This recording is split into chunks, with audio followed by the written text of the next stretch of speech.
Now welcome to basic and complex salts. Now what is a basic salt? What is a complex salt? Now a basic salt can be said to be a salt in its simplest form. What do I mean by that? A basic salt can be said to be a salt that does not contain any perfect square root in it. For example, if I have root 2 and I have root 3 and I have root 5 and I have root 15 and I have root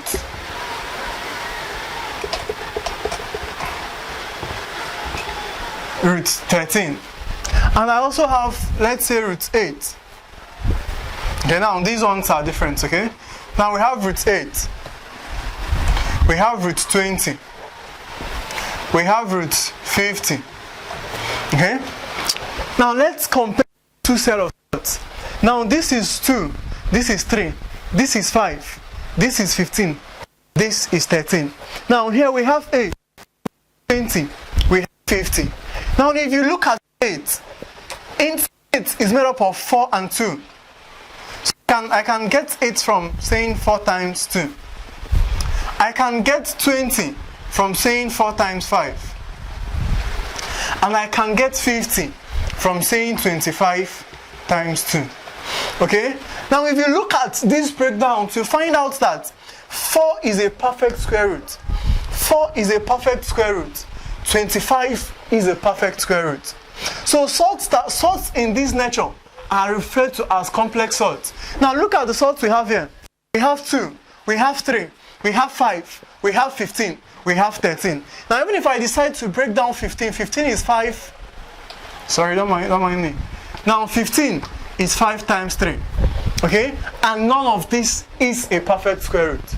So these kind of salts are the salts we refer to as basic salts, while these kind of salts are the kind of salts we refer to as complex salts. So this is the same thing as root 4 times root 2, which is equal to 2 times root 2, which is equal to 2 root 2. Now this is also root 4 times root 5, which is equal to 2 times root 5, which is equal to 2 root 5. Okay? Now this is also root 25 times root 2. Now this is 5 times root 2, which is equal to 5 root 2. So these are complex salts and these are basic salts. Now if you look at our final answers, now our final answers are known as the basic forms of this complex salt.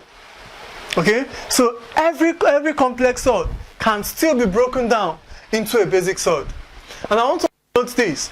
Now in mathematics, it is always, in our own best interest to leave our answers in their basic form, because they can still be broken down further.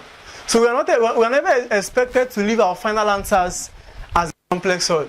So whenever we solve and we get a complex salt as our final answer, we are expected to do what? To reduce it to its basic form. Alright, so up next for us will be the addition and subtraction of salts.